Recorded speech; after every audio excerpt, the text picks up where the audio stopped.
kañ ngay delluwaat remercier sa borom subhanahu wa taala. Combien il y a de gens parmi nous sont devenus ingrats ndeysaan yàlla woo la doo ko wuyu. bu dee sport nit ni yow dalay woo nga wuyu. liggéey di nga jóg bu dee 3 heures du matin 2 heures du matin jaral na la ko. bu dee tukki jaral na la ko. ñenn ñi sax mbirum àdduna sport rek foo ñenn ñi jaral na leen tukki de pays en pays de continent en continent.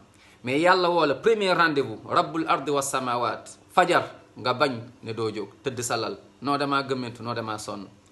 wallahi fàttaliku lii ma lay wax ñett yi mooy dee mu ngi sa kanam, bàmmeel mu ngi sa kanam, bés penc mu ngi sa kanam. ñett yi na nga ko fàttaliku. allahu akbar. dee bàmmeel ak bés penc na nga ko fàttaliku. yàlla woo na la wuyu ko su la neexee nga wuyu bu la neexee nga bàyyi. waaye deuxième appel bi amuloo choix mooy dee bu ñëwee yàlla bu la wooyee faw nga wuyu. te nag am na troisième appel boobu day dépendre mooy ci premier ba yàlla dina la woowi wasiqa alladina taqaw rabbahum ila aljannati zumara. soit nga bokk ci waa aljanna yàlla nañ ci yàlla boole ñun ñëpp, wala boog nga bokk ci ñooñ ñuy woo ñuy dem safara yàlla nañ ci yàlla musal. kon yeewul fajar. adduna bi dafa gàtt. adduna bi dafa gàtt. yeewul fajar. fàttalikul dee saa su ne, fàttalikul bàmmeel saa su ne, fàttalikul bés penc.